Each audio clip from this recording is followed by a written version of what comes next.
रामाय रामभद्राय रामचंद्राय वेदसे रघुनाथाय नाथाय सीताय पतये नमः।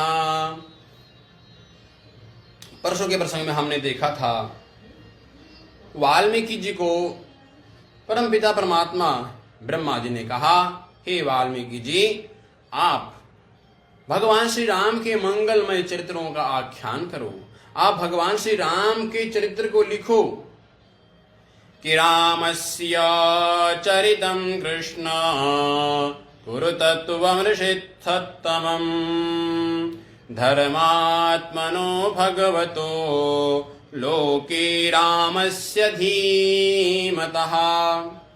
ब्रह्मा जी ने कहा, हे वाल्मीकि जी, आप भगवान श्री राम के चरित्र का आख्यान करो, भगवान श्री राम के चरित्र को आप लिखो।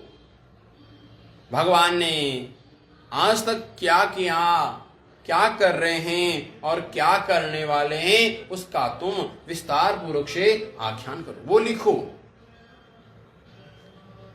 इस प्रकार से जब ब्रह्मा जी ने कहा तो वाल्मीकि जी ने कहा, प्रभु मैं किस प्रकार से लिखूं? क्यों कि नाते वागनता काव्ये काशी तत्र भविष्यति कुरु राम कथा पुण्यम श्लोकबद्धा मनोहरम। ब्रह्मा जी ने कहा, हे वाल्मीकि जी, आप चिंता ना करिए, आपके मुखारविंद से जो प्रथम काव्य निकला है, प्रथम श्लोक निकला है, यो मेरे ही मत अनुसार निकला है, इसलिए तुम चिंता ना करो, केवल तुम कुरु राम कथा पुण्यम, भगवान श्री राम की मंगलमय कथा का तुम आख्यान करो, भगवान श्री राम के चरित्र को विस्तार पूर्वक से लिखो। और भगवान श्री राम के चरित्र को जो तुम लिख दोगे वही भगवान श्री राम करेंगे, और तुम्हारी यह रामचरित्र, तुम्हारी यह रामायण पूरे विश्व में फैलेगी। और कब तक रहेगी? तो कहा, यावस्थास्यावस्थासन्ति गिरयः सरितस्य महीतले तावद राम कथा पुण्यम। जब तक इस संसार में बड़े बड़े पर्वत रहेंगे, विंध्याचल जैसे पर्वत, बड़ी बड़ी नदियां, समुद्र जब तक संसार में रहेगा, तब तक तुम्हारी राम कथा इस संसार में रहेगी। तुम्हारी राम कथा नित्य निरंतर इस संसार में गायन होगा। तुम्हारी राम कथा सदैव इस धराधाम पर विजय रहेगी। इसलिए यावत् स्थान संति गिरयः सरितस्य महीतले, जब तक इस महीतल पर पर्वत रहेंगे, नदियां रहेगी, तब तक आपकी राम कथा इस संसार में सदैव के लिए प्रचलित होगी। और इस प्रकार से जब ब्रह्मा जी ने कहा तो वाल्मीकि जी ने कहा, मैं किस प्रकार से लिखूं?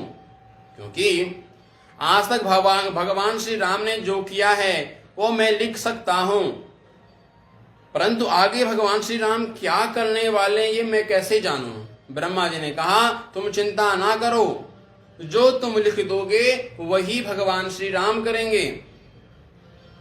जैसा आप आख्यान कर दोगे, जैसा आप लिख दोगे, भगवान श्री राम को वही करना पड़ेगा। भगवान श्री राम उसके विपरीत कुछ भी नहीं करेंगे। ब्रह्मा जी ने कहा, हमारा आशीर्वाद तुम्हारे साथ में है, तुम बड़े आनंदता के साथ में भगवान श्री राम का स्मरण करते हुए भगवान श्री राम के मंगलमय कथाओं का आख्यान प्रारंभ करिए। उसके पश्चात वाल्मीकि जी ने ब्रह्मा जी के आदेश अनुसार अपने आश्रम पर आए और आश्रम पर आकर के आचमन इत्यादि करके अपने कुश आसन पर विराजमान होकर के भगवान श्री राम का स्मरण किया, भगवान श्री राम को नमन किया, और जैसे ही तन्मयता से विराजमान हो गए वैसे ही वाल्मीकि जी ने भगवान श्री राम का सारा चरित्र देख लिया। और क्या लिखते हैं? हसितं भासितं चैव गतिर्या शुभचेष्टितं तत्सर्वं धर्मवीर्येण यथावत् संप्रपश्यति। इस प्रकार से वाल्मीकि जी ने भगवान श्री राम का चरित्र लिखा कि यम संप्रश्यति, यानी कि जैसे उन्होंने देखा, ध्यानस्थ होकर के जैसे भगवान श्री राम का चरित्र देखा, हसितम भासितम, भगवान श्री राम कैसे हंस रहे हैं, भगवान श्री राम कैसे हंसेंगे, कैसे भगवान श्री राम चल रहे हैं, भगवान किस किस प्रकार से लीलाएं कर रहे हैं। इतना ही नहीं कि तत्सर्वम धर्म, यानी कि रामायण में जितने भी पात्र हैं सभी के सभी का किस प्रकार से उनका जीवन है, वो किस प्रकार से क्या करने वाले हैं, सारा का सारा श्री वाल्मीकि जी ने ध्यानस्थ होकर के देख लिया और अपने लेखनी के द्वारा संपूर्ण वाल्मीकि रामायण में सबका चरित्र श्री वाल्मीकि जी ने लिख दिया। उसके पश्चात कहते हैं कि रघुवंशस्य चरितम चकार भगवान मुनि। इससे पहले वाल्मीकि जी को भगवान शब्द का वर्णन कहीं नहीं किया। इससे पहले वाल्मीकि जी को प्राचिदस कहा, मुनि कहा, परंतु जब भगवान का वह मंगलमय चरित्र का आख्यान कर रहे हैं, जब उन्होंने भगवान श्री राम के चरित्र को लिखा तो भगवान श्री क्या कहते हैं कि रघुवंशस्य चरितम चकार भगवान मुनि। अब ये वाल्मीकि जी नहीं लिख रहे हैं, कौन लिख रहा है, तो भगवान स्वयं लिख रहे हैं, क्योंकि भगवान के चरित्र को भगवान ही लिख सकता है, भगवान के चरित्र को और को ही नहीं लिख सकता है। श्रीमद् भागवत महापुराण में भी जब परीक्षित को 7 दिनों के अंदर मरना सुनिश्चित हो चुका था, उसी समय वहां पर श्री सुखदेव जी आए। तो सुखदेव जी आए तो ऐसा नहीं लिखा कि सुखदेव जी आए, तो क्या कहा, तत्रात भव भगवान व्यास पुत्र भू। वहां पर सुखदेव जी नहीं, सुखदेव जी के रूप में स्वयं भगवान आए और फिर सुखदेव जी ने बड़ा मंगलमय उपदेश महाराज परीक्षित को किया। तो उसी प्रकार से यहां पर भी भगवान मुनि ही वाल्मीकि जी को मुनि कहा और मुनि के साथ साथ में भगवान कहा। अब एक बड़ी विशेषता यहां पर है, मुनि का मतलब क्या होता है। मुनि का तात्पर्य है मननाद, यानी कि जो मंत्रों का मनन करते हैं उनका नाम मुनि है। तो संत महात्मा इस पर चिंतन करते हुए कहते हैं वाल्मीकि जी ने जितना देखा, जिस प्रकार से देखा, सारा का सारा चरित्र लिखा, तो कहते हैं कि वाल्मीकि जी ने रामायण जी की, यानी कि वाल्मीकि रामायण की रचना नहीं, अरे ये तो स्वयं दृष्टा हैं, इन्होंने स्वयं अपनी आंखों से सारा का सारा वृतांत देख लिया, इसलिए कौन है, दृष्टा है। महर्षि वाल्मीकि ने सारा का सारा चरित्र भगवान श्री राम का देख लिया और अपनी लेखनी पे बड़े सुंदरता से लिखा और लिखते लिखते एक दिव्य संहिता का निर्माण हुआ, जिस संहिता में श्री वाल्मीकि जी ने 24 सहस्राणि श्लोकानामुक्तवान् ऋषिः तथा सर्गशतान् 5 षड्काण्डानि तथोत्तरम्। तब महर्षि वाल्मीकि जी ने 24 सहस्राणि 24,000 श्लोकों की यह मंगलमय संहिता तैयार हो गई। 24,000 श्लोकों की संहिता तैयार हो गई और इसमें तथा सर्ग शतान 500 सर्ग इसमें लिखे और कहते 6 सर्गाणी 6 सर्ग और 6 सर्ग और 6 सर्ग के साथ में तथोत्तराणी यानी उत्तरकांड। तो जो लोग कहते हैं कि रामायण में 6 कांड हैं और उत्तरकांड तो एक काल्पनिक है, परंतु उत्तरकांड काल्पनिक नहीं है। यहाँ पे स्वयं श्री वेदव्यास जी महाराज और वाल्मीकि जी कहते हैं कि षड्कानि तथोत्तरम, यानी कि 6 कांडों के साथ साथ में 7वां कांड उत्तरकांड भी लिखा गया।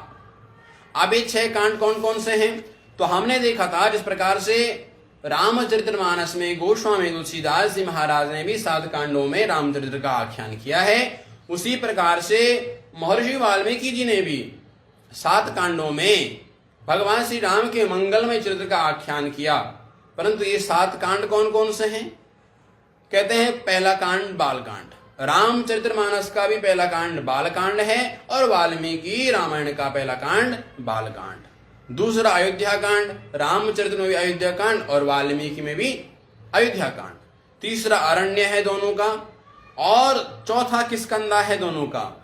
5वां दोनों का सुंदरकांड है और 6वां जो है रामचरितमानस का जो 6वां कांड है उसका नाम है लंका कांड।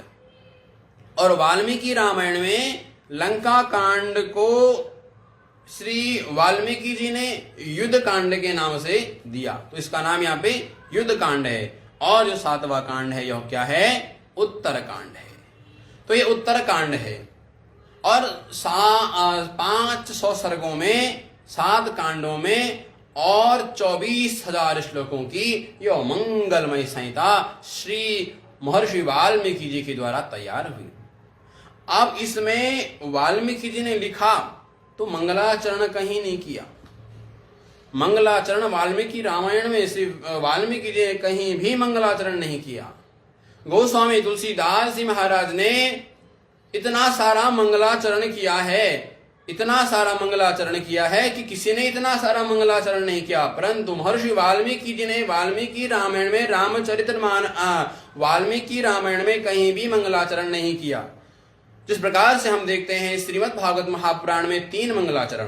प्रथम मंगलाचरण श्री वेद व्यास जी का है जन्माद्यस्य, और दूसरा मंगलाचरण धर्म प्रोक्षित संत महात्मा कहते हैं दूसरा जो मंगलाचरण किया गया यह से सुखदेव जी महाराज का, और तीसरा निगम कल्पतरु यो तीसरा मंगलाचरण है यो श्री सूत जी महाराज के द्वारा। और वाल्मीकि रामायण में तो वाल्मीकि जी ने कहीं मंगलाचरण किया ही नहीं। और रामचरितमानस में गोस्वामी तुलसीदास जी महाराज ने इतना मंगलाचरण कर दिया है, सभी को प्रणाम किया, खलों को प्रणाम किया, दुष्टों को प्रणाम किया, सारे कवियों को प्रणाम किया। इस प्रकार से ब्रह्मा जी के आदेश अनुसार और अपने तप के द्वारा महर्षि वाल्मीकि जी ने यह मंगलमय संहिता का निर्माण किया। और उसके पश्चात अब वाल्मीकि जी सोचने लगे, भाई मैंने यह रामायण तो लिखी है, भगवान का चरित्र तो मैंने लिखा है, अब ये रामायण क्या है?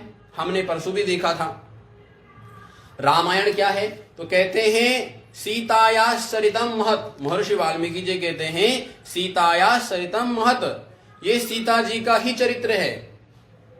और दूसरा कहते हैं रामस्य अयनम इति रामायणम, राम जी का अयन, अयन का तात्पर्य घर, तो भगवान श्री राम का घर है रामायण, इसलिए राम जी को पाना है तो रामायण को पढ़ो। भगवान श्री राम कहीं नहीं, भगवान श्री राम तो अपनी वांगमय मूर्ति में विराजमान इस रामायण में है। और तीसरा कहते हैं रामः अयते प्राप्यते अनेन इति रामायण, जिसके द्वारा राम जी की प्राप्ति हो जाती है उसे कहते हैं रामायण। अब महर्षि वाल्मीकि जी ने जब यह रामायण की रचना तो कर दी है, अब सोचा इसको मैं किसे पढ़ाऊं, कोई पात्र होना चाहिए, किसी पात्र को मैं इसका अध्ययन कराऊं।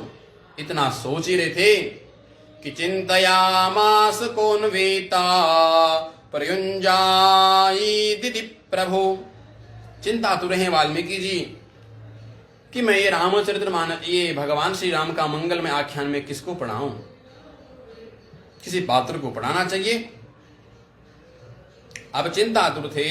उसी समय क्या हुआ, भगवान श्री राम के पुत्र कुश और लव दोनों ही भगवान श्री राम के, दोनों ही भगवान श्री वाल्मीकि जी के आश्रम में हैं, और दोनों ही भगवान श्री वाल्मीकि जी के आश्रम में हैं, और वहां पे दोनों क्रीड़ा कर रहे थे, यानी खेल रहे थे। और उसी समय महर्षि वाल्मीकि जी की नजर उन दोनों पर पड़ी। अरे कुशीलवो तु धर्मज्ञो राजपुत्रो यशस्विनो भ्रातरो स्वर संपन्नो दर्शाश्रमवासिनो। जैसे ही महर्षि वाल्मीकि जी ने देखा कुश और लव को, हम कहते हैं कि लव और कुश कहते हैं, परंतु कुशी लवो, वाल्मीकि जी कहते हैं कुशी लव, यानी कि बड़े हैं कुश और छोटे हैं लव। अब जैसे ही महर्षि वाल्मीकि जी ने दोनों को देखा तो देखते ही रह गए, यानी कि आत्मना जायते पुत्रः। जैसे कि महर्षि वाल्मीकि जी ने उन दोनों को देखा तो उन दोनों की छवि में उनको साक्षात भगवान श्री राम के दर्शन हुए, और भगवान श्री राम के दर्शन हुए तो महर्षि वाल्मीकि जी कुछ क्षणों तक तो दोनों बालकों को देखते रह गए। और देखते देखते अब महर्षि वाल्मीकि जी के मन में विचार आया कि मैं अब यह मंगलमय चरित्र तो इन दोनों को ही पढ़ाऊंगा।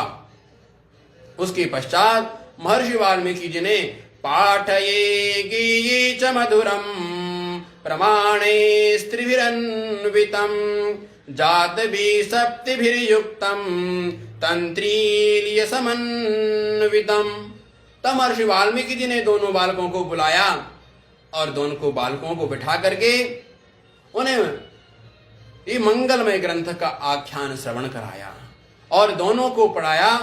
जब दोनों ने संपूर्ण रामायण को पढ़ लिया, अब जब रामायण को पढ़ लिया तो वाल्मीकि जी बड़े प्रसन्न हुए। महर्षि वाल्मीकि जी ने कहा, हे बालकों, तुमने भगवान श्री राम का मंगलमय चरित्र तो पढ़ लिया है, अब तुम्हारी एक दिन परीक्षा है। अब कैसी परीक्षा है? कहा कि एक दिन हमारे आश्रम में सारे के सारे संत महात्मा आएंगे और सारे संत महात्माओं के सामने तुम्हें यह मंगलमय चरित्र का आख्यान करना है। महर्षि वाल्मीकि जी के आश्रम में सारे के सारे संत महात्मा पधारे और सारे संत महात्मा जब पधारे तो उन सब के सामने श्री वाल्मीकि जी के आदेश अनुसार लव और कुश ने यह मंगलमय आख्यान प्रारंभ किया।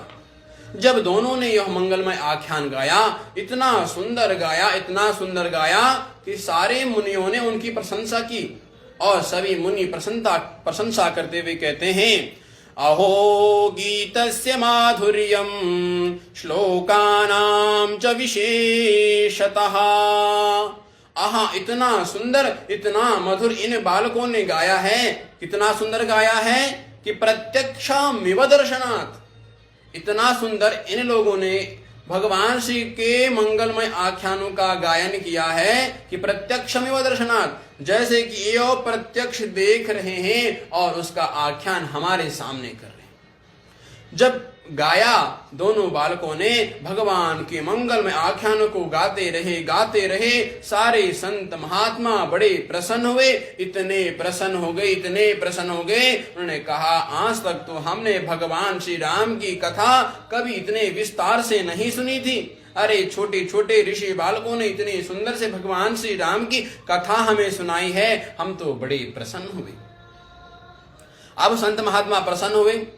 अभी जो संत महात्मा हैं ये सारे विरक्ति हैं। अभी कैसे विरक्त हैं? इस प्रकार के विरक्त हैं कि इनके पास में कुछ नहीं है। आजकल भी संत महात्मा हैं, परंतु कैसे हैं? आजकल तो केवल संत के नाम पर ठगा जा रहा है संसार को। अब जब इन दोनों ने कथाएं सुनाई तो सारे संत महात्माओं ने कहा, इन्होंने हमें भगवान की मंगलमय कथा सुनाई है, तो अब हमें इसके बदले में इन्हें कुछ ना कुछ तो देना ही चाहिए। अब क्या देना चाहिए?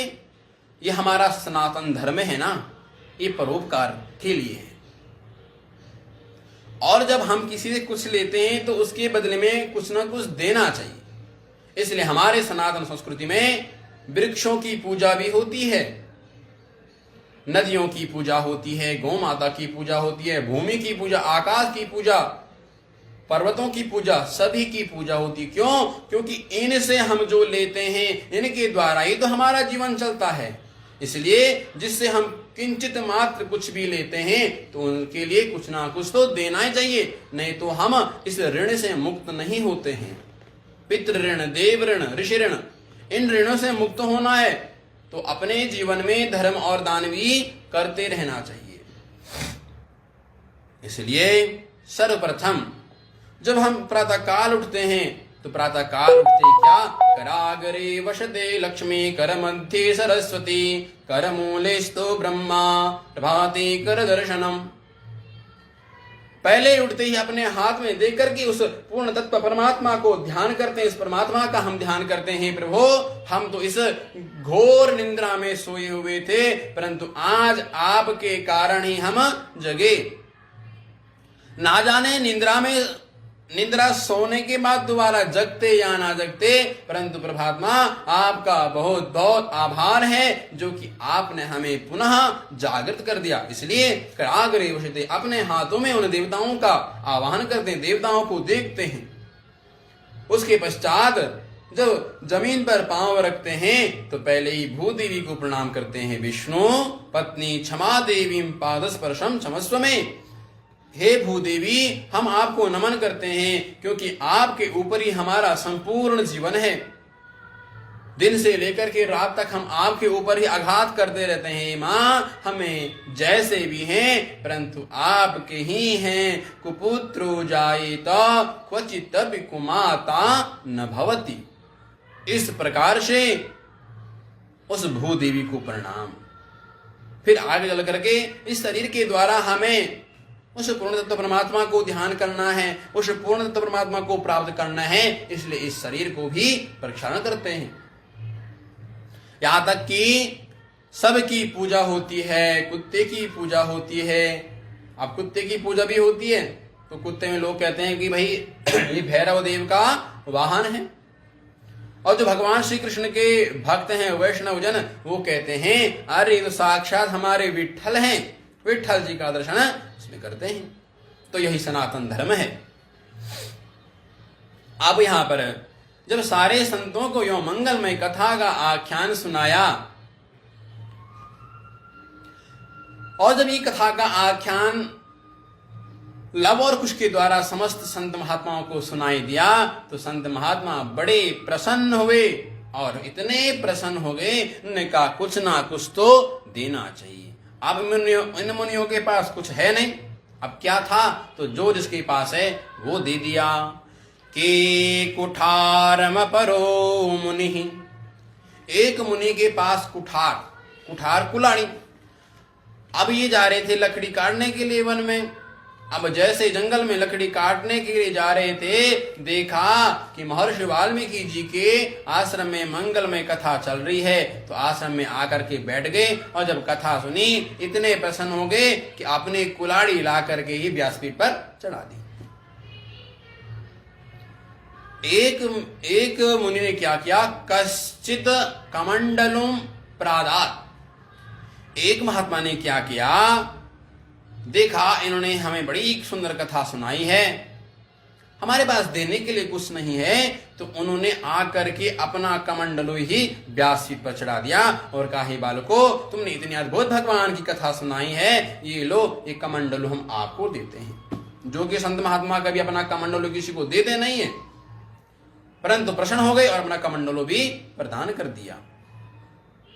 एक संत ने क्या किया कि जया बंधन, अब उनकी बड़ी जटा बंधन। अब एक संत की बड़ी बड़ी जटाएं थीं और जटा को बांधने के लिए उनके पास एक केले का धागा, आज की भाषा में कहे तो हेयरबैंड। महर्षि ने वो धागा निकाला और वही धागा निकाल करके व्यासपीठ पर अर्पण कर दिया। एक संत महात्मा ने देखा कि इन्होंने सुंदर कथा सुनाई, मैं इनको क्या दूं, तो उनके पास जनेऊ थे यज्ञोपवीत। कहा, हे ब्रह्म ऋषियों, हे ब्रह्म कुमारो, तुमने बड़ी सुंदर कथा सुनाई है, तो ये लो, ये जनेऊ है, इस जनेऊ को तुम ले लो और पर्व आने पर इसका तुम क्या करना, धारण करना। जब तुम्हारा यज्ञोपवीत खंडित हो जाएगा तब इस यज्ञोपवीत को तुम धारण करना। एक संत महात्मा ने क्या किया कि लकड़ी काटने के लिए वन में जा रहे थे और सोचा कि इतनी सारी लकड़ियां लानी पड़ती हैं, तो कैसे लाएंगे, तो सारी लकड़ियों को बांध कर लानी पड़ेगी। इसलिए जो लकड़ी बांधने का जो धागा था, वही रस्सी ला करके संत महात्मा ने व्यासपीठ पर अर्पण कर दी। एक संत महात्मा ने उन्हें आसन दिया, इस आसन पर बैठ करके तुम संध्या वंदन करना। एक महर्षि के पास में एक मृग छाल था, उस मृग छाल पर बैठ करके वो संध्या वंदन करते थे और सोते भी उस पे थे। सर्दी के मौसम में उसको ओढ़ लेते थे और गर्मियों में उसे लपेट लेते थे। अब उन्होंने देखा, जब बालकों ने हमें इतनी सुंदर कथा सुनाई है इन लवकुश ने, तो लवकुश के सामने व्यासपीठ पर आकर के उन्होंने वह अपना मृग छाल ही अर्पण कर दिया। सारे संत महात्मा बड़े प्रसन्न हुए और सबने अपने अपने अनुसार उनके पास जो था वो दिया। परंतु उनमें और भी ऐसे विरक्त संत थे कि जिनके पास कुछ था ही नहीं, जिनके पास कुछ नहीं था, उन संतों ने आगे आ करके कहा, अरे बालको, तुमने हमें इतनी सुंदर भगवान की मंगल में कथा सुनाई है, हमारे पास तो कुछ है नहीं, परंतु हाँ, हम तुम्हें इतना दे सकते हैं, हमने जो तप किया है, हमारी तपस्या का जो फल है वही हम आपको देते हैं। आयुष्यम च प्रमरे कथा, तुमने हमें इतनी सुंदर कथा सुनाई है, जाओ आयुष्मान हो जाओ, तुम्हें तुम्हारी दीर्घायु हो, और तुम इसी प्रकार से अपने जीवन में भगवान की मंगलमय कथा का आख्यान करते रहना। सभी संत महात्मा बड़े प्रसन्न हुए, और प्रसन्न होकर के सभी महात्माओं ने जिसके पास जो था अपना सारा का सारा धन उन 2 ऋषि कुमारों को कुश और लव को दे दिया। जब महर्षि वाल्मीकि जी ने देखा तो वाल्मीकि जी बड़े प्रसन्न हुए, और वाल्मीकि जी ने कहा, अरे आज तो मेरी साधना, मेरी यह तपस्या आज पूर्ण हुई, जिस निमित्त से मैंने यह ग्रंथ का उल्लेखन किया था, आज मेरा वह सिद्ध हो गया। महर्षि वाल्मीकि बड़े प्रसन्न हुए, और प्रसन्न होकर के महर्षि वाल्मीकि जी ने दोनों ऋषि कुमारों को कहा, हे बालको, तुमने बड़ी सुंदर कथा सुनाई है, मेरा मन बड़ा प्रसन्न हुआ, और कल आपको यह कथा यहाँ से नैमिषारण्य में जाकर के सुनानी है, जहां पर अयोध्या के राजा श्री राम का मंगलमय अश्वमेध यज्ञ चल रहा है, और कल जाकर के तुम्हें यह कथा नैमिषारण्य में सुनानी है। और फिर किस प्रकार से नैमिषारण्य की पावन भूमि पर महर्षि वाल्मीकि जी के साथ में दोनों राजकुमार गए, और फिर किस किस प्रकार से सुनाई, क्या क्या हुआ, उसको हम कल देखेंगे। आज समय का अभाव होते हुए आज के प्रसंग को यहीं पर विश्राम देते हुए सियावल रामचंद्र भगवान की जय, सद्गुरुदेव भगवान की जय, श्री बांके बिहारी लाल की जय। जय जय श्री राम।